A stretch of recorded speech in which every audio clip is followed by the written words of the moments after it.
السلام علیکم. وعلیکم السلام. کیسے ہیں بھائی صاحب؟ اللہ کا شکر, اللہ کا شکر. دعا کیا چاہیے نام ہے آپ کی, بھائی؟ فرسٹ کیا کلاس. نام ہے؟ کیا نام ہے میرا بھائی؟ نام عاصم بلال ہے, لاہور قاسم سے بھائی بات کر رہا ہوں. خدا یاری آپ کو بھائی, عزت دے, سلامتی دے, بہت مہربانی آپ. یاری بھائی بڑا ویٹ کیا آپ سے بات کرنے کا, جی اللہ سر. کا شکر ہے بات ہو گئی, بلال اور صاحب بڑا بھی مزہ آ رہا تھا آپ کی گفتگو سننے کا. خدا آپ کو جزائے خیر دے. مولوی بلال صاحب بھی ابو انتظار ذر میں, بھائی نیٹ سے کے ان کو ساتھ. لیں گے. مولوی بلال صاحب سے گزارش ہے کہ کوئی کال نہ کاٹے. جی سر آپ بات کریں, بسم اللہ. اچھا یاری بھائی, سوال میرا ایک ہے, اس کا ضمنی سوال بعد میں آئے گا, مگر پہلے جو مین سوال ہے اس کے اوپر آ جاتے ہیں. اس کا جی سر. ضمنی سوال پھر ایک یا دو کرنے پڑیں گے, اس کے اوپر بعد میں آپ جواب دے دیجئے گا. سوال پہلا یہ ہے سر کہ کیا دنیا کا نظام اہل بیت چلا رہے ہیں, اور جو لوگ علی خالق, علی رازق اور علی جل جلالہ کہتے ہیں, اس شرک کا ذمہ دار کون, جو پاکستان میں اس ٹائم سسٹم چل رہا ہے؟ دیکھیں ایک مسیح کے سسٹم کام ہے میں تو یہ اللہ چیز تعالیٰ کرتے کا. تھے. اس کا جواب میں آپ کو دوں کہ اللہ تعالیٰ کی ایک باطنی حکومت ہے جس کا ذمہ دار مثلا آپ نے دیکھا کہ حضرت موسیٰ علیہ الصلوۃ والسلام. اور یہ آواز بلند آ رہی ہے, کہاں سے آواز آ رہی ہے؟ اچھا, حضرت موسیٰ علیہ الصلوۃ والسلام حضرت خضر علیہ السلام سے ملے تھے, انہوں نے سفینہ توڑا تھا, کشتی توڑا تھا, بچے کو قتل کیا تھا, سب باتیں ٹھیک ہے نا. تو وہ ظاہری شریعت کی بات نہیں بنتی ہے. انہوں نے کہا تھا کہ میں نے بچے کا قتل اس لیے کیا تھا کہ بڑا ہو کے ظلم کرے گا, کہ کشتی اس لیے توڑا ہے کہ یہاں پہ ایک ظالم بادشاہ آئے گا, اس کشتی کا استفادہ کرے. تو یعنی دیوار, وہاں پہ جا کے انہوں نے دیوار بنایا, وہاں پہ ایتام کے جو ہوتے مال بچت وہ وہاں تھا. تو یہ ایک باطنی بات ہے, باطنی حکومت ہے اللہ تعالیٰ کے باطن کے طریقے سے دنیا میں ظالم کو ظلم کا سزا دے دیتا ہے, یا کوئی شخص ظلم کرنے والا ہوتا ہے تو اس کو پہلے موت دے دیتا ہے. اس طرح یہ دیکھیں حضرت, یہ تو قرآن میں ثابت ہے کہ حضرت خضر علیہ الصلوۃ والسلام کے پاس ہے یہ بات. اب یہ ہماری روایات میں اس طرح نہیں ہے کہ یہ اہل بیت علیہ الصلوۃ والسلام کے پاس ہے, لیکن کیونکہ اہل بیت علیہ الصلوۃ والسلام کا مقام خضر علیہ السلام سے برتر ہے, اور خضر علیہ السلام ہیں ایک صحابی حضرت امام مہدی علیہ السلام کے, اور ان کے ایک سپاہی ہیں, ان کے ایک ساتھی ہیں. تو اگر یہ امام مہدی علیہ الصلوۃ والسلام کے ہاتھ میں ہوں تو اس میں کوئی تعجب نہیں. لیکن یہ کون سی باتیں ہیں کہ مثلا کوئی شخص ظلم کرنے والا ہے, ظالم کو قتل کیا جائے, یا کسی بچے کا مال یتیم ہے, اس کی مال کی حفاظت کیا جائے تاکہ بعد میں بڑا ہو کے اس کو مل جائے. اس طرح کی باتیں اللہ کے اوتاد ہوں دنیا میں, اللہ تعالیٰ کی جانب سے باطن میں کچھ ایسے لوگ ہوں جو امور چلاتے ہوں جیسے حضرت خضر علیہ السلام. اس میں یہ تو قرآن سے ثابت ہے, اور یہ ہونا بھی یہی چاہیے کہ یہ حضرت امام حجت رسول اللہ صلی اللہ علیہ وسلم کے وصی کے ہاتھوں. لیکن جہاں تک خالقیت رازقیت کی بات ہے کہ اللہ تعالیٰ, یہ تو بلا شک بلا ریب اللہ تعالیٰ پوری جہان کا خالق ہے, اور پوری جہان کا رازق, رزق اللہ دیتا ہے, خلق اللہ. کیا اہل بیت طاہرین علیہ الصلوۃ والسلام خلق بھی کرتے ہیں, رزق بھی دیتے ہیں؟ تو میرے بھائی یہ باتیں اہل بیت علیہ الصلوۃ والسلام کے زمانے میں بھی مطرح تھیں. ان کے زمانے میں کہ بعض لوگ کہتے تھے کہ اہل بیت علیہ السلام خلق کرتے ہیں, رزق دیتے ہیں, تو اہل بیت علیہ الصلوۃ والسلام نے کو بری طرح لعنت کیا, ان کو اپنے ساتھ سے طرد کیا, اور ان کی باتیں سن کر اہل بیت علیہ السلام نے سجدے کیے ہیں کہ اللہ تعالیٰ ہم پناہ مانگتے ہیں ان کفریہ الفاظ سے. تو ہمارے ہاں جو کتب ہیں, جو روایات ہیں احادیث کے, ان میں سے کوئی ایسی کتاب نہیں ہے, روایت نہیں ہے جس میں اہل بیت علیہ السلام کی خالقیت یا رازقیت سے کیا مراد لیتے ہیں؟ خالقیت رازقیت سے مراد یہ لیتے ہیں کہ پوری کائنات کو, ہر چیز کو کس نے خلق کیا ہے؟ اللہ نے خلق نہیں کیا, اللہ نے رسول اللہ صلی اللہ علیہ وسلم کو خلق کیا, اہل بیت علیہ السلام کو خلق کیا, پھر انہوں نے دنیا کو. یہ غالیوں کا عقیدہ ہے, یہ شروع زمانے سے تھا. اہل بیت علیہ السلام نے اس کو کفر قرار دیا, ان کو لعنت کیا, اور ان کو نواسب سے بدتر کافر قرار. اور رازقیت سے ہم کیا مراد لیتے ہیں کہ جتنا رزق ملتا ہے اللہ تعالیٰ نے اہل بیت علیہ السلام کو سونپا ہے کہ آپ رزق دے دیں, اور اہل بیت علیہ السلام رزق دیتے ہیں. تو یہ بھی اہل بیت علیہ السلام نے اس کو رد کیا, اس کو لعنت کیا. وَإِلَّا مثلا جزئی طور پر اگر کوئی اہل بیت علیہ السلام, مثلا آپ مجھ سے کھانا مانگتے ہیں, میں آپ کو کھانا دیتا ہوں, میں آپ کا رزق کا سب وسیلہ بن گیا, یہ اس میں کوئی اشکال نہیں ہے کہ آپ رسول اللہ صلی اللہ علیہ وسلم مثلا کسی کے ان کی اعجاز سے, ان کی کرامت سے کسی کے رزق میں اضافہ ہو جائے, اس میں کوئی اشکال نہیں ہے. بات اس میں ہے کہ کیا وہ سب کائنات کافر مسلم ہر ذرے کا رزق وہ پہنچاتے ہیں, ٹھیک ہے نا. تو اس کی کوئی دلیل نہیں ہے. ہاں البتہ غلات کے کتب میں اسماعیلیہ کے کتب میں اس کے روایات ہیں, غالیوں کے, نصیریہ کے, لعنت اللہ علیہ اسماعیلیہ کے کتب میں ان کے ہاں روایات ہیں, اور ان میں سے کچھ روایتیں ہماری کتب میں آ گئی ہیں, معتبر کتب میں نہیں ہیں, ہمارے معتبر کتب میں نہیں ہیں. ان میں سے بہت کم روایات ادھر ادھر اکا دکا ہمارے غیر معروف غیر مشہور کتب میں متاخر علماء نے اپنے کتب میں, یعنی 5ویں صدی 6ٹی صدی 9ویں صدی کے علماء نے اپنے کتب میں, وہ بھی بہت کم, 1-2 جگہ انہوں نے داخل کیا, انہوں نے توجہ نہیں دیا. تو ان روایات کا کوئی بھروسہ نہیں. تو جو معتبر احادیث روایات ہیں اہل بیت طاہرین علیہم الصلوۃ والسلام نے اس عقیدے سے بری طرح سے اپنی برات کا اظہار کیا. کوئی شخص کہہ دے کہ اللہ تعالیٰ نے بس اللہ تعالیٰ نے رسول صلی اللہ علیہ وسلم کو خلق کیا ہے, پنجتن پاک کو خلق کیا, پھر انہوں نے پوری دنیا کو, یا وہ پوری دنیا کو رزق دیتے ہیں. ٹھیک ہے نا, یہ اہل بیت علیہ السلام کا عقیدہ نہیں ہے. ان کے احادیث میں اس بات سے براءت ہے, لعنت کیا انہوں نے, اللہ کا دشمن قرار دی ہے وہ شخص جو یاری بھائی بالکل ٹھیک. ہاں یاری بھائی آپ نے ٹھیک عرض کیا. اب جو پاکستان کے اندر علماء کرام ہیں یا آپ جیسے لوگ باہر سے بھی ہمیں بریف کرتے ہیں, وہ اپنی عوام کو یہ بتائیں کہ اس طرح کی چیزیں کرنے سے یہ شرک کر رہے ہیں, یہ چیزیں صحیح نہیں ہیں, یہ چیز نہیں مجالس میں ڈسکس ہو رہی ہے. نہیں, علماء خود پھیلاتے ہیں. ایگزیکٹلی, علماء سے زیادہ یہ ذاکرین پھیلاتے ہیں. علماء میرے خیال میں اتنی بات نہیں پھیلاتے جو ذاکر ہیں. یعنی اکثر و بیشتر علماء جو ان باتوں کو نہیں جانتے, ان باتوں کے نہ ہمارے مذہب کا المیہ یہ ہے کہ ہمارے علماء جو ہیں اہل بیت علیہ السلام کے عقائد کو نہیں پڑھتے, ان کو پتہ نہیں ہوتا کہ اہل بیت علیہ السلام کے عقائد کیا ہیں.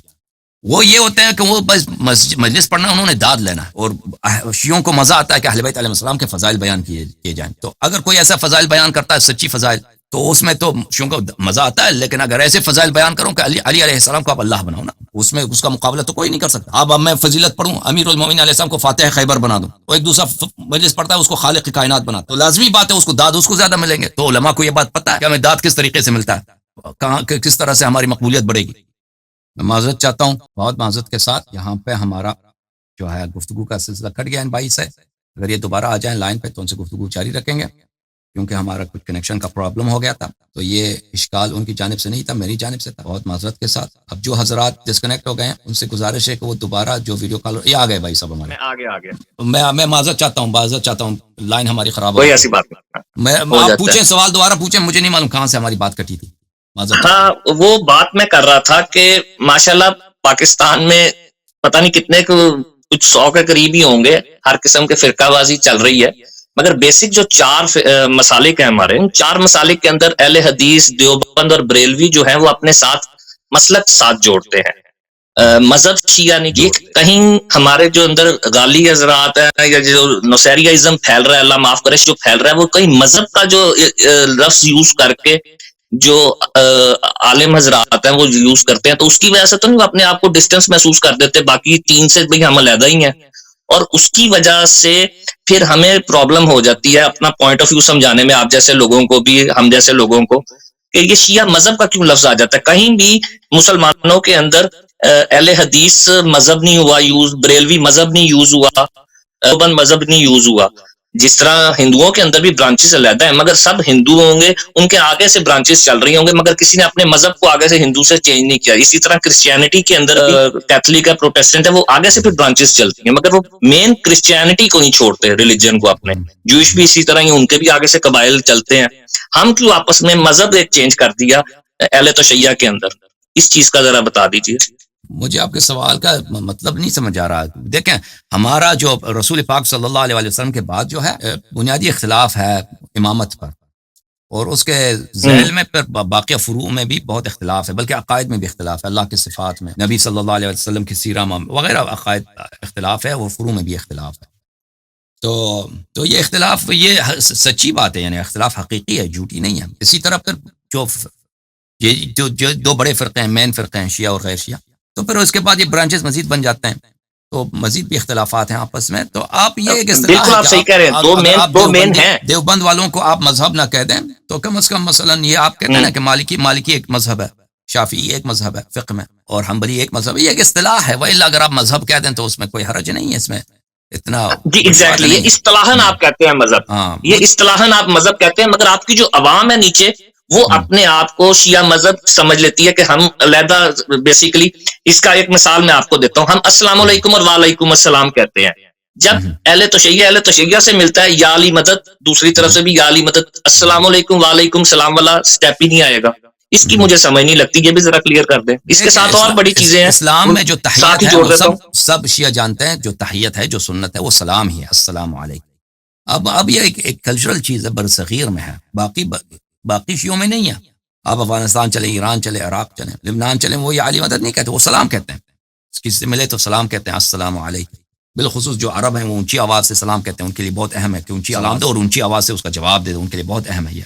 تو یہ کلچر ہے انڈیا پاکستان کے, یہ مذہب کا جزء نہیں ہے. اگر کوئی شخص یا علی مدد نہ کہتے ہوئے تو اس کا مطلب نہیں ہے کہ اس نے کوئی گناہ کیا ہے. یہ ایک رواج ہے، جیسے آپ پاکستان میں شلوار قمیض پہنتے ہو، یہ کوئی سنت تھوڑی ہے کہ کوئی شلوار قمیض پہنے، ایک کلچر ہے. اسی طرح شیعوں میں کلچر بن گیا ہے. ہاں، شیعوں میں کلچر بن گیا ہے. تو یہ اچھا کلچر ہے یا برا کلچر آپ سمجھتے ہیں؟ آپ کی نظر میں یہ اچھا کلچر ہے برا کلچر ہے؟ میرے نزدیک یہ اچھا کلچر ہے، ایک اچھا رواج. میں نہیں کہتا کہ یہ مذہب اچھا رواج ہے. ہاں اچھا رواج. نہیں، السلام علیکم کے بعد بھی تو یہ چیز کی جا سکتی ہے، نہیں مگر سلام کا چکر کوئی نہیں. بالکل بالکل، میں اس کو بات کو نہیں مانتا کوئی سلام نہ. سلام اپنی جگہ ہے، وہ مستحب ہے، اس کا ثواب ہے. میں بالکل اس کا مخالف ہوں کہ کوئی سلام نہ دے یا علی مدد کہہ دے. یا علی مدد کہہ دے کوئی سلام، ہاں یہ غلط ہے. مہربانی آپ کی، آپ نے یہ پوائنٹ کلیئر کیا. اب اسی طرح کوئی اگر بیمار ہے، وہ بیڈ سے جب اٹھتا ہے تو وہ اللہ پاک کو یاد کرنا چاہیے اس کو، یا اللہ پاک مجھے اس تکلیف سے آرام دے. وہ کہتا ہے یا علی مدد کری، یا علی مدد کری. یہ بھی ایک سٹیپ آ جاتا ہے. یہ کس سینس میں جاتا ہے؟ جبکہ ایاک نعبد و ایاک نستعین کلیئر کٹ کر صرف اللہ سے مدد مانگو، اللہ ہی سے مانگتا ہوں. نہیں، اس طرح نہیں ہے. اگر آپ میرا ایک اسپیچ ہے انٹرنیٹ پہ، اسی یوٹیوب چینل پہ آپ دیکھیں، ایاک نعبد و ایاک نستعین میں میرے ایک گھنٹے 2 گھنٹے بعد کیا کہ اس آیت کا ترجمہ اس طرح نہیں ہے. پاکستان میں مشہور کر دیا ہے، وہ غلط ترجمہ، وہ غلط ترجمہ مشہور کر دیا کہ ہم صرف تیری عبادت کرتے ہیں اور صرف تجھی سے. آیت یہ نہیں کہہ رہا، آیت کہتا ہے کہ تیری عبادت کرتے ہیں. آیت کیا کہتا ہے؟ ہاں تیری عبادت کرتے ہیں اور تجھ سے مدد مانگتے ہیں. آیت یہ نہیں کہتی کہ صرف تیری عبادت کرتے ہیں اور صرف تجھ سے مدد مانگتے. تو آیت میں ایسی کوئی بات نہیں ہے کہ آپ غیر اللہ سے مدد نہیں لے سکتے. تو یہ ایک وہابی فکر ہے جو پچھلے 30-40 سال سے پاکستان میں پھیل چکی ہے، بلکہ 200 سال سے ہندوستان پاکستان میں یہ ایک وہابی فکر پھیل چکا ہے کہ آپ غیر اللہ سے مدد نہیں لے سکتے. وإلا بر صغیر کی تاریخ یہ ہے کہ مسلمان جتنے فرقے ہیں، شیعہ ہیں یا غیر شیعہ ہیں، وہ ہمیشہ اولیاء سے مدد لیتے آ رہے ہیں. اور یہ صرف شیعوں کی بات نہیں ہے، ہمیشہ وہابیت سے پہلے محمد ابن عبد الوہاب جب اس کا قبضہ ہوا ہے نجد و حجاز پر، اس سے پہلے یعنی یہ تو سوال ہی کسی کے ذہن میں نہیں تھا. سب لوگ ہمارے جو اشعار ہیں اور ادب ہے، اس میں تو بری پڑی ہے اولیاء کی تعریف اور اولیاء سے استمداد. یاری بھائی آپ بالکل ٹھیک کہہ رہے ہیں. یاری بھائی اس کو اس سینس میں دیکھتے ہیں، اس ٹائم میں آپ سے بات کر رہا ہوں، میں آپ سے کچھ سیکھ ہی رہا ہوں، آپ سے مدد ہی لے رہا ہوں. ٹھیک ہو گیا؟ یہ ہو گئی ہے سامنے مدد. آپ میرے سامنے زندہ ہیں، حاضر ہیں. میں حاضر ہوں، بات کریں. اسکرین چلی گئی تو حاضر میں مدد تو ہو گئی. اب اگر آپ کینیڈا میں بیٹھے ہیں، میں آپ کو کہوں مجھے پانی کا گلاس پلائیں، آپ تو مجھے اس ٹائم پانی نہیں نہ پلا سکتے. اس ٹائم آپ کے بھی فرشتے 2 سائڈ پہ ہیں، میرے بھی فرشتے بیٹھے ہیں. اب میں فرشتوں سے مدد نہیں مانگ سکتا، حالانکہ وہ ہر ٹائم ہمارے ساتھ ہے. جو چیز حاضر ہی نہیں ہے، میں اس سے مدد کیسے؟ بارش بھی جس طرح فرشتے برساتے ہیں، میں فرشتے یا مدد نہیں کر سکتا. فرشتے بارش برساؤ نہیں کہہ سکتا. پاک سے ہم بارش کا مانگتے ہیں. ٹھیک سمجھ میں آ گیا. دیکھیں یہ بات ہے کہ کیا رسول اللہ صلی اللہ علیہ وسلم حاضر ہیں یا نہیں. اگر حاضر ہیں تو آپ نماز میں تحیات کیا پڑھتے ہیں؟ تحیات آپ مجھے سنائیں اپنی نماز کی. دوبارہ ریپیٹ کریں، آواز بڑی کم. نماز میں تحیات آپ کس طرح پڑھتے ہیں وہ ہمیں ذرا سنائیں. ہیلو جی سر، نماز میں آپ تحیات کس طرح پڑھتے ہیں وہ سنائیں. التحیات للہ والصلوات والطیبات، ہاں اس کے بعد السلام علیکم. السلام علیکم پورا پڑھیں. بالکل وہ آپ کی بات میں سمجھ گیا، جس طرف آپ نے آنا تھا آپ کی بات میں سمجھ گیا. وہ نماز کے اندر بالکل ہمیں فرمان ہے نماز، مگر نماز کے علاوہ اللہ پاک نے کہاں پہ یہ چیز بتائی ہے؟ یا حضرت علی نے ہم تک یہ بات پہنچائی ہو، حضرت جعفر صادق رضی اللہ تعالیٰ عنہ نے یہ چیزیں بتائی ہوں. بالکل ہمارے مذہب میں یہ ہے. علیہ السلام بھی کہتے ہیں سب کو. حضرت جعفر علیہ السلام نے اب یہ چیز ہمیں بتائی ہو، وہ کوئی حدیث ہمیں بتا دیں کہ جس کے اندر اللہ کے سوا انہوں نے کسی اور سے مدد مانگی ہو، یا قبروں کو سجدہ کیا ہو. حضرت علی نے کسی بھی جنگ میں جانے سے پہلے حضور پاک صلی اللہ علیہ وسلم کی قبر پہ جا کے سجدہ کیا ہو، یا کہیں پہ سجدے کیے ہو. سجدہ نہیں ہے، قبر پہ سجدہ شیعہ نہیں کرتے بھائی. مجھے نہیں معلوم پاکستان میں قبر پہ کوئی سجدہ کرتا ہے. پاکستان میں تو بہت زیادہ ہوتا ہے. نہیں سجدہ صرف اللہ کے لیے ہوتا ہے. ہمارے حدیث بہت زیادہ پرانے شریعتوں میں سجدہ جائز تھا غیر اللہ کے لیے. جیسے حضرت یوسف علیہ الصلوۃ والسلام کے لیے اس کے بھائیوں نے سجدہ کیا، اس کے والدین نے سجدہ کیا حضرت یوسف علیہ السلام کے لیے. ٹھیک ہے نا، تعظیماً سجدہ. ٹھیک ہے، وہ بھی ہم تو غلط، خیر میں تو غلط سمجھتا ہوں. وہ نہیں، وہ قرآن میں وہ نبی غلط نہیں کر سکتا، لیکن وہ پرانی شریعت ہے، وہ شریعت منسوخ ہے. نبی کریم صلی اللہ علیہ وسلم کی شریعت میں سجدہ غیر اللہ کے لیے نہیں. اگر ہوتا جائز ہوتا تو کوئی بات نہیں تھا، ہم کر لیتے، لیکن یہ سجدہ منع کیا اہل بیت علیہ السلام نے کہ ہمارے لیے سجدہ نہ کرو، امام کے لیے سجدہ نہ کرو. آپ جیسے لوگ اور پاکستان میں جو اچھے عالم ہیں، کوئی یہ چیز اپنی عوام کو سر بتائیں نا. یہ چیز بتائی نہیں جا رہی، مجالس میں دوسری طرف بات چلی جاتی ہے. میں آپ کو اور اس کے ساتھ ہی علم کا ایک نشانی کے طور پہ یاد رکھا جائے، ایک جوش کے لیے کہ کربلا میں یہ چیز ہوئی تھی، مگر اس علم کو بھی دیکھ کے اس علم کے آگے دعائیں کرنا، اس کو ہاتھ لگا کے چومنا، اس کے آگے بھی سجدے لوگ کرتے ہیں، ادھر تو پاکستان میں عام ہے. جی وہ تو کرتے ہیں، لوگ کرتے ہوں گے بھائی، اس کا وہ لوگ جو کرتے ہیں وہ الگ بات.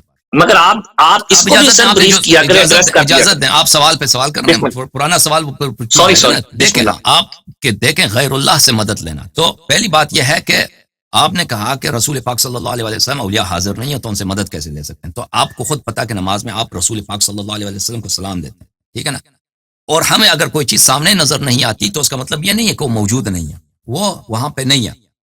میں آپ کی خدمت میں کچھ آپ مذہب اہل بیت علیہم الصلوۃ والسلام، پہلی بات یہ ہے کہ اگر اس فرضیہ کو ہم مان لیں، سپوز کے طور پر کہ رسول صلی اللہ علیہ وسلم ہماری بات سنتے ہیں، ائمہ طاہرین علیہم السلام ہماری بات سنتے ہیں، جیسے قرآن مجید نے فرمایا کہ وَلَقَدْ جِئْنَا فَكَيْفَ إِذَا جِئْنَا بِكَ عَلَى هَؤُلَاءِ شَهِيدًا، وہ قیامت کا دن ہمیں آپ کو شاہد کے طور پہ لے کے آئیں گے کہ آپ اپنی امت پہ شاہد کے طور پہ لائیں گے آپ کو.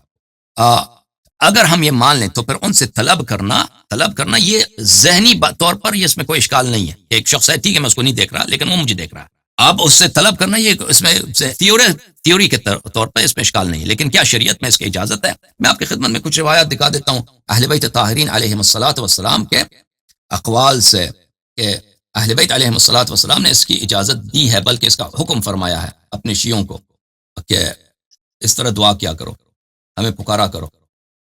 دعائے کمیل بھی ذرا سنا دیجیے گا اس کے بعد. دعائے کمیل اور ہے بھائی، میں آپ کی خدمت میں کچھ روایت پیش کرتا ہوں. مثلا یہ کتاب ہے الروضۃ من الکافی تالیف الکلینی رحمۃ اللہ علیہ، جزء الثامن، چاپ دار الکتب الاسلامیہ.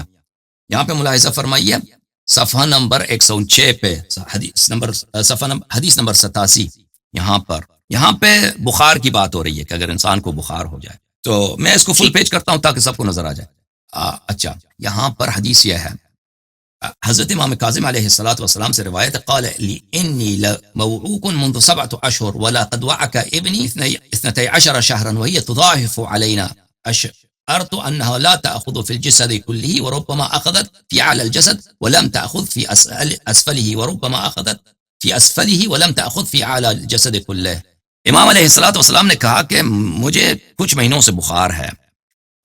سے بخار ہے، بعض دفعہ میرے جسم کے نیچے حصے پہ بخار ہوتا ہے اور بعض دفعہ میرے سر پہ بخار ہوتا ہے، یعنی جو حرارت انسان کے جسم میں آ جاتا ہے، فیور.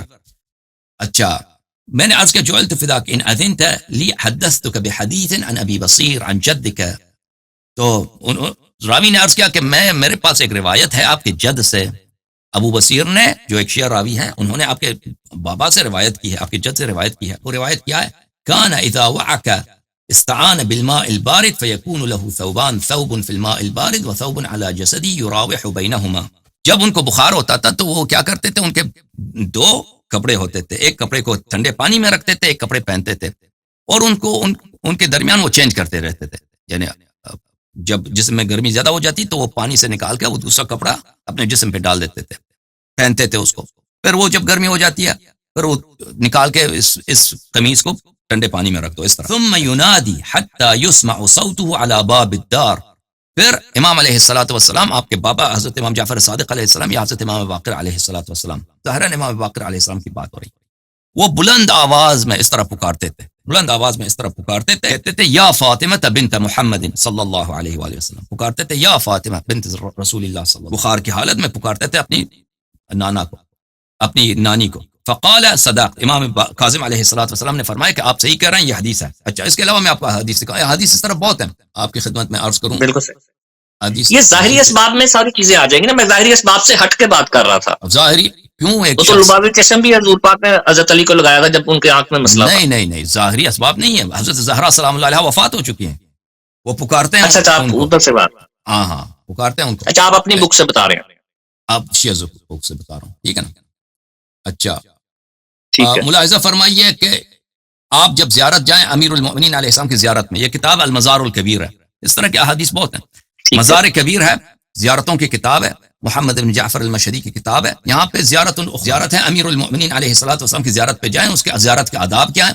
وہاں پہ اس طرح ہے، زیارت کرتے ہوئے پھر آپ جھک جائیں قبر شریف پر، قبر شریف قبر امیر المؤمنین علیہ الصلوۃ والسلام پہ جھک جائیں، اس پہ چپک جائیں اور کہہ دیں یا سیدی الیک وفود، اے میرے مولا میں تیرے پاس آیا ہوں، یا سیدی وانا اللاذ بقبرک، یہ میرے مولا میں تیرے قبر میں پناہ لیتا ہوں، والحال بفنائک، میں تیرے دروازے پہ اپنے امیدوں لے کے آیا ہوں، وبک اتوسل الی اللہ، میں تجھے واسطہ بناتا ہوں اللہ کی طرف، واشهد ان المتوسل بک غیر خائن، یہ تو آپ کہیں گے یہ توسل ہے۔ اچھا پھر کیا کہتے ہیں؟ فکن یا مولائی، کل یا مولائی الی اللہ ربی وربک شفیعا فی فکاک رقبتی من النار، اے اللہ یہ امام مجھے میری شفاعت کر اللہ کے سامنے مجھے جہنم سے نجات دلانے کے لیے۔ پھر فرماتے ہیں والمتفضل علی بالجنہ، تو مجھے جنت دے، تو مجھے جنت دے،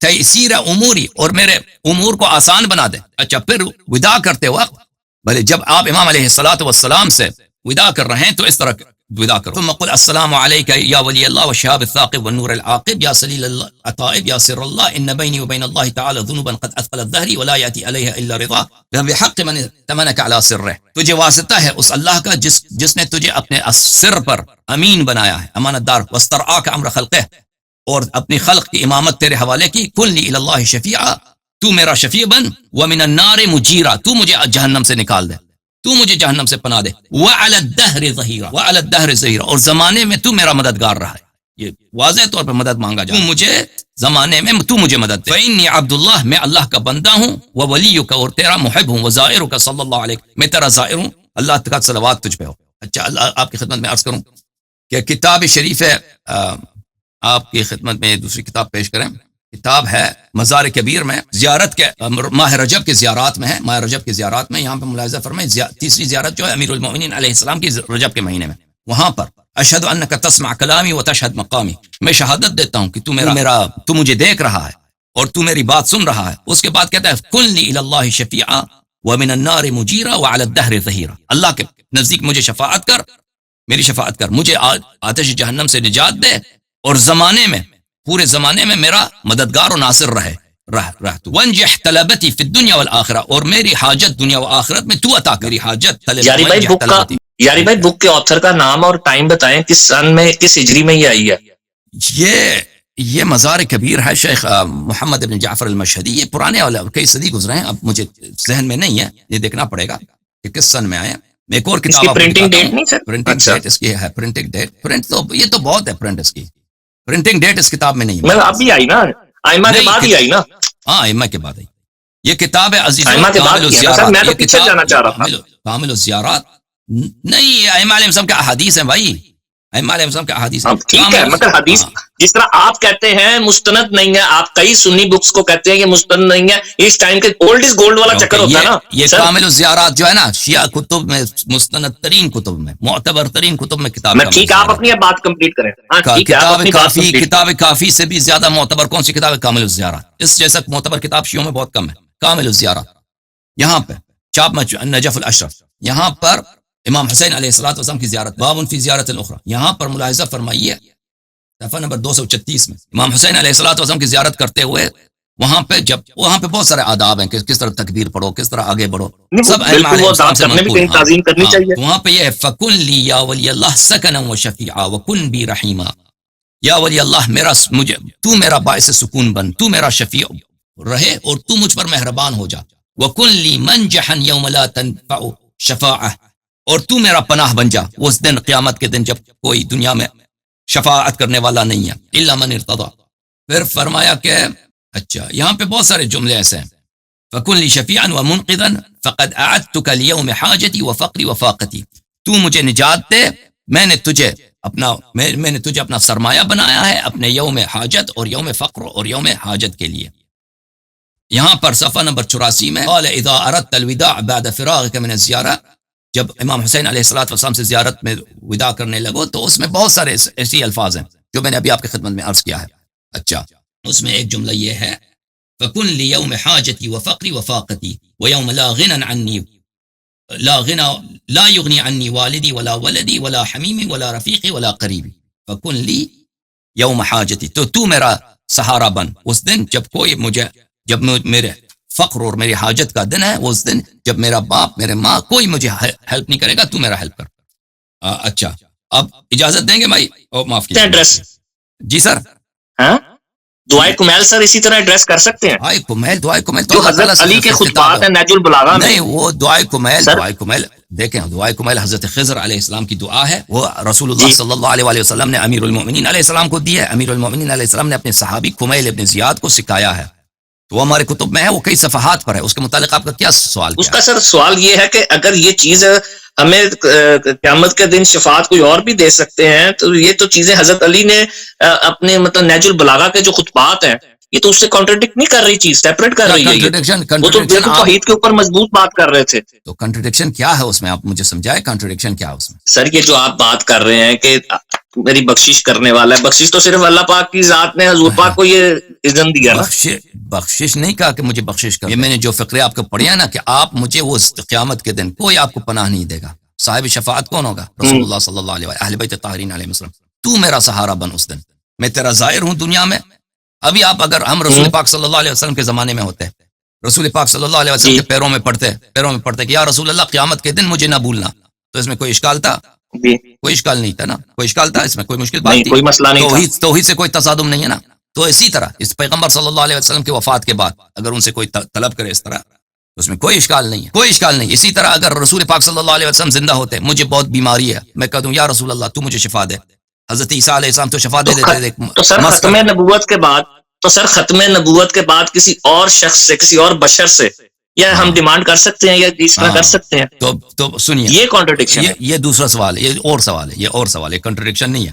آپ پہلے توحید سے کہہ رہے تھے, آپ پہلے توحید سے ٹکرا رہے تھے, چلے مجھے سمجھانے میں ذرا ایشو ہو گیا. ہاں, تو پہلی بات یہ ہے, پر اس میں اشکال نہیں ہے, توحید سے اس کا کوئی اشکال نہیں ہے. اللہ ایک ہے, اللہ کریم ہے, اللہ رحیم ہے, لیکن اس کا مطلب یہ نہیں ہے کہ رسول اللہ صلی اللہ علیہ وسلم کچھ بھی پر نہیں ہے, وہ اس کا زیرو ہے, کچھ بھی نہیں, کوئی رول نہیں اس کا. اس کا مطلب یہ نہیں ہے. اللہ بہت بڑا ہے, عظیم ہے, بالکل سب کچھ اللہ سے ہے.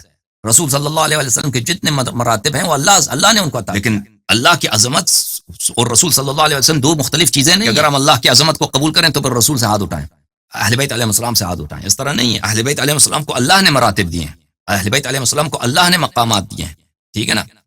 اس طرح نہیں ہے کہ ہم اگر ہم اہل بیت علیہ السلام کو مان لیں تو اللہ کی توحید سے کچھ اس سے تضاد ہے. تو اس میں کوئی تصادم نہیں ہے.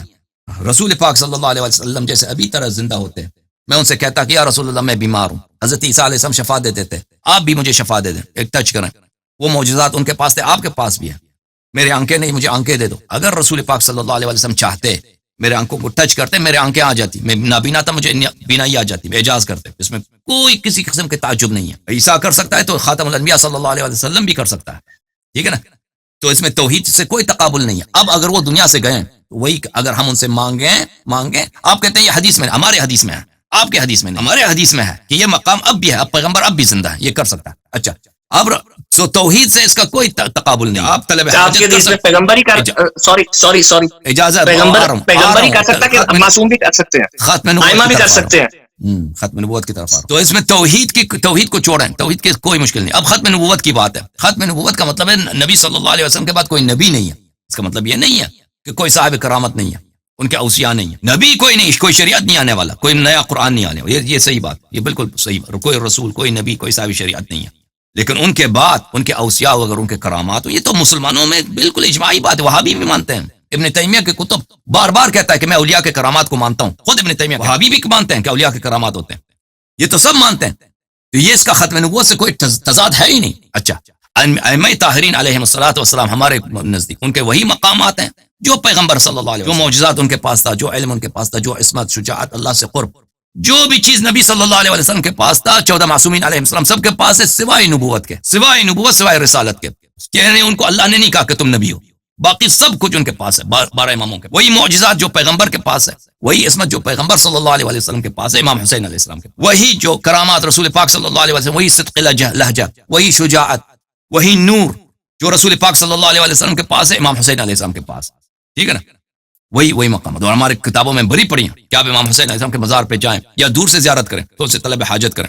ماشاءاللہ زیادہ. کیا فرشتوں کا آنا حضور پاک کے وصال کا ختم ہو گیا تھا نا؟ نہیں، فرشتوں آپ کا کا کیا ختم کہنا نہیں ہوتا. تنزل الملائکۃ والروح فیہا باذن ربہم. اب فرشتے میرا اس کا اسپیچ مطلب ہے. حضرت علی؟ وہ تو فرشتہ حضرت مریم علیہ السلام کے پاس آیا, حضرت موسیٰ علیہ السلام کے والدہ کے پاس آیا. اب میرا ایک وہ اسپیچ تو ہے اس کا ہے نا. ہاں, آپ میری ایک اسپیچ ہے اس فرشتوں کے متعلق, آپ سن لیں یہاں پر انٹرنیٹ میں. ختم نبوت کے متعلق, ختم نبوت کے متعلق, نبی کا مطلب یہ نہیں ہوتا کہ فرشتے سے ملاقات ہوئی تو نبی بن جاتا ہے انسان. حضرت مریم علیہ السلام حاملہ بن گئی, وہ نبی نہیں ہے. حضرت جبرائیل علیہ السلام اس کے پاس آیا. قرآن میں سورہ مریم میں کئی آیات. تب ختم نبوت بھی نہیں ہوئی تھی, تب ختم نبوت نہیں ہوئی تھی یاری بھائی, بالکل نبی نہیں ہے. نہیں ہے, مگر دنیا کو تو بتانا تھا نا, نبوت سے تعلق ہی کے نہیں بغیر. ہے بھائی, نبوت سے تعلق ہی نہیں ہے, تعلق ہی نہیں. صحابہ اسپیشل کیس ہے نا, صحابہ جو ہے انبیاء سے ملائکہ سے ملے, وہ نبی بنے. صحابہ انبیاء سے ملائکہ سے ملے. عمران ابن حسین کی روایت ہے بخاری میں کہ ملائکہ مجھے روزانہ سلام کرتے ہیں, وہ نبی بنا. روایت میں آپ لوگوں نے روایت کی کہ ملائکہ عمر سے بات کرتا ہے. میرے امت میں محدث ہے بھائی صاحب. یہ باتیں, یہ ابتدائی باتیں, میں نے اس کو بہت ایکسپلین کیا. آپ جائیں نا میرے اسپیچ کو پلیز سنیں ختم نبوت پر. یہ باتیں میں نے توسیع سے کی. آپ جو باتیں, آپ جو نا اے بی سی ڈی مجھ سے پوچھ رہے ہیں, اے بی سی ڈی اس کو سمجھ رہے کہ اے بی سی ڈی بہت بڑا اسپیلنگ ہے, اور بھائی یہ کوئی اسپیلنگ نہیں ہے. یہ اے بی سی ڈی باتیں میں نے بہت توضیح دی ہے, اس کو وضاحت کی ہے, تشریح کی ہے. آپ مہربانی کریں, میرا اسپیچ ہے ختم نبوت پر, اس پہ آپ ابتدائی باتیں ہیں. اس کو میں نے بار بار یاری بھائی آپ کی بات سمجھ گیا میں. اے بی سی سے سیدھا زیڈ پوائنٹ کے اوپر آ جاؤں, پوائنٹ کے اوپر سر آ جاؤں, زیڈ پہ ہی آتا ہوں سیدھا. ٹھیک ہے, میں پوچھنا چاہ رہا تھا, بہت لیا آپ نے وقت, بہت لیا آپ دوسروں کو باری. آخری پوائنٹ سر, اسی کے اوپر زیڈ پہ آ جاؤں گا, اسی پوائنٹ پہ زیڈ پہ آ جاؤں گا, ختم کر رہا ہوں. اس کے بعد بالکل ختم ہو جائے گا. اس کا جواب سر بھیج دیجیے گا. اس اے بی سی سے سٹارٹ ہونا تھا, میں نے تو زیڈ پہ آنا تھا. وہ چیز یہ باتیں آتے ہیں نا آپ کے ذہن میں, بات سنیں, صرف یہ چیز. دیکھیں میں جو بھی جملہ کہتا ہوں نا, آپ کیونکہ آپ کے میری باتوں سے ناواقف ہیں, آپ میں نے اسپیچز نہیں سنے. میں ایک جملہ کہتا ہوں, آپ کے ذہن میں 5 مزید سوالات آتے ہیں, تو وہ پھر آپ اس صبر بھی نہیں کرتے نا کہ میں اس پہلے والے سوال کا جواب دے دوں, پھر وہ اگلا سوال پھینک دیتے ہیں. تو آپ سے گزارش یہ ہے کہ جن باتوں کو میں نے بیان کیا ہے, ناظرین نے ان کو دیکھا ہوا ہے, تو اس میں مزید وقت نہیں ڈالنا چاہتا. اس کی کیونکہ وجہ یہ ہے کہ میں نے پہلے اس کو بیان کیا. آپ وہاں پہ ریفرنس دے دیتا ہوں, وہاں جا کے چیک کریں. تو آپ ناراضگی, میری مسٹیک, مجھے نہیں پتا تھا, میری مسٹیک. میں وہاں سے تمیز باندھ کے نا اے بی سی سے زیڈ پہ آنا چاہتا, میں سیدھا زیڈ پہ ہی آتا ہوں. سر مجھے یہ بتا دیں, ٹھیک ہے, مجھے نہیں پتا تھا, میری غلطی ہے کہ میں نے وہ پچھلی آپ کے اسپیچز نہیں دیکھی تھی. خیر, پوائنٹ سر جس پہ میں آنا چاہ رہا تھا وہ یہ تھا کہ حضرت علی رضی اللہ تعالیٰ عنہ کو پتا تھا جب میں امام ہوں, امامت ان کے پاس ہے, تو انہوں نے خلیفہ اول خلیفہ, دوم خلیفہ, 3 کو کیوں قبول کیا, ان کے خلافت کے اندر کیوں نہ احساس دلایا کہ بھائی امام میں ہوں, یہ چیز کیوں نہیں کی, اور ان کی خلافت کے اندر خاموش رہے, اور پھر اپنی بیٹی کا رشتہ بھی حضرت عمر کے ساتھ ہوا. بس یہی بات ہے نا, اس پہ ذرا روشنی ڈال. وہ ایک شخص نے کہا کہ یعقوب کو مصر کے غار میں شیروں نے کاٹا ہے, تو اس کے مقابلے میں اس نے کہا کہ بھائی یعقوب نہیں تھا, یوسف تھا. آپ کو غلط فہمی ہوگی, یعقوب نہیں تھا, یوسف تھا. مصر نہیں تھا, کنعان تھا. غار نہیں تھا, کنواں تھا. شیر نہیں تھے, وولفز تھے. وولفز کو اردو میں کیا بولتے ہیں, بیریے بولتے ہیں, لگڑ بگے کہہ لیں. ہاں, بیڑیے, وہ بیریے تھے. اور اصل واقع بھی جھوٹا ہے, اصل واقع بھی جھوٹا ہے. یعقوب نہیں, یوسف نہیں تھا, یعقوب تھا. مصر نہیں تھا, کنعان تھا. ٹھیک ہے نا. غار نہیں تھا, کنواں تھا. ہاں, کنواں تھا. ٹھیک ہے نا. اور شیر نہیں تھا, وہ کیا تھا, وولفز تھے, بیڑیے تھے. اور ہاں, بیریے تھے. اور اصل واقع بھی جھوٹا ہے, اصل اساسی سے جھوٹ ہے. یوسف علیہ السلام کو بیریے نے بھی نہیں کاٹا نا. آپ نے جتنی باتیں کہی نا, یہ سب اساسی سے جھوٹ ہے. بس اب میری اسپیچز اسی معاملے پہ دیکھو کہ امیر المؤمنین علیہ الصلوۃ, آپ کہتے ہیں نا امیر المؤمنین علیہ الصلوۃ والسلام نے ابو بکر عمر کی خلافت کیوں قبول کی, کیوں خاموش رہے, پھر بیٹی کا رشتہ کیوں دیا. بھائی یہ میں نے عرض کیا نا کہ یعقوب نہیں تھا, یوسف تھا. مصر نہیں تھا, کنعان. یہ سب مقدمات آپ کے جھوٹ ہیں. اس کو شارٹ امیر المؤمنین علیہ السلام نے ابو بکر عمر کی خلافت کو قبول نہیں کیا, خاموش بھی نہیں رہے, ہمیشہ اپنے حق پہ اصرار کیا اور فرمایا کہ یہ حق میرا ہے, اور ان کو بیٹی کا رشتہ بھی نہیں دیا. البتہ انہوں نے تلوار نہیں اٹھایا کیونکہ ان کے پاس انصار نہیں تھے, اور رسول پاک صلی اللہ علیہ وآلہ وسلم کا یہ وصیت بھی یہی تھی کہ اگر آپ کو مسلمان آپ کو ساتھ نہ دیں تو آپ جو ہیں اپنا خون نہ بہا دیں اور اپنے بچوں کو قتل نہ کرا دیں, اور آپ ان لوگوں سے قتال نہ کریں. اگر لوگ آپ کے ساتھ دیتے ہیں تو بلا شک بلا ریب آپ جو لوگ آپ کی خلافت کو غصب کریں تو آپ ان کے ساتھ جہاد کریں, ان کے ساتھ لڑیں. تو آپ کی خدمت میں ایک حدیث پڑھتا ہوں, روایت پڑھتا ہوں مسلم سے, اور اس کے بعد آپ کے لیے بہت واضح ہو جائے گا کہ مسئلہ کیا ہے. ملاحظہ فرمائیے کہ وہ یہ ہے, حدیث یہ ہے, کتاب صحیح مسلم, چاپ دار الفکر, بیروت لبنان میں چھپی ہے, سنہ 2010 میں.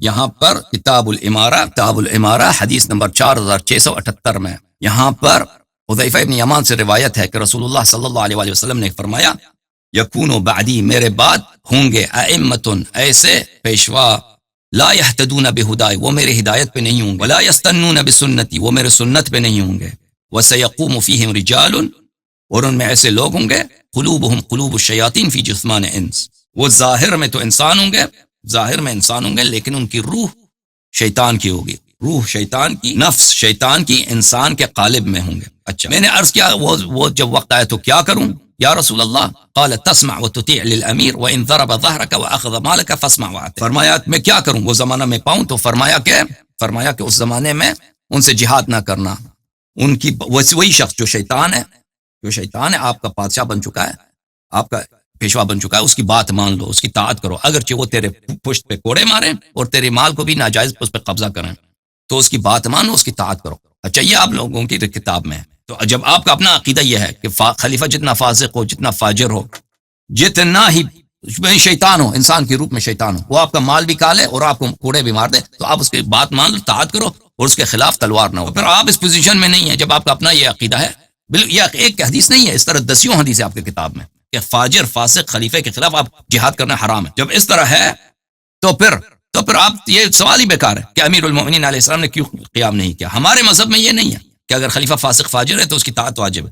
ہماری مذہب میں یہ ہے کہ خلیفہ اگر فاسق فاجر ہے اگر امام وقت وہاں پہ اذن جہاد دے دیں تو جہاد واجب ہے. اگر امام وقت کے پاس ساتھی نہیں ہے اس کے پاس جیسے رسول پاک صلی اللہ علیہ وسلم مکے میں تھے فاجر فاسقوں کی حکومت ہے ان کو مارتے ہیں ان کے اصحاب کو مارتے ہیں وہ جہاد نہیں کرتے ٹھیک ہے نا. اسی طرح مثلا امام صادق علیہ السلام بنی امیہ کے حکومت میں ہے بنی عباس کے پھر حکومت میں ہے تو اگر وہ حکم جہاد نہیں دیتے اس لیے ہے کہ وہ ان کے پاس ساتھی نہیں ہے. جب لا یکلف اللہ نفسا الا وسعها اللہ تعالیٰ اتنا ہی انسان پہ واجب کر دیتا ہے جتنا انسان کی اگر میرے دشمن کے پاس 10 لاکھ کا لشکر ہے اور میرے پاس 10 آدمی ہیں تو یہاں پہ جہاد مجھ پہ واجب نہیں جہاد مجھ پر واجب نہیں میں ان سے صلح بھی کر سکتا ہوں.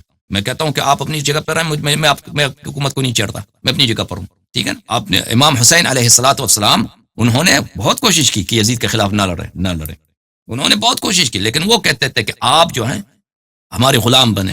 بالکل ان کا صریح لفظ یہی تھا کہ آپ جو ہیں عبید اللہ ابن زیاد ابن مرجانہ کے حکم پر کہ وہ آپ کو اگر غلامی میں بھیجنا چاہے تو آپ اس میں بھی راضی ہو جاؤ تسلیم ہو جاؤ اس طرح.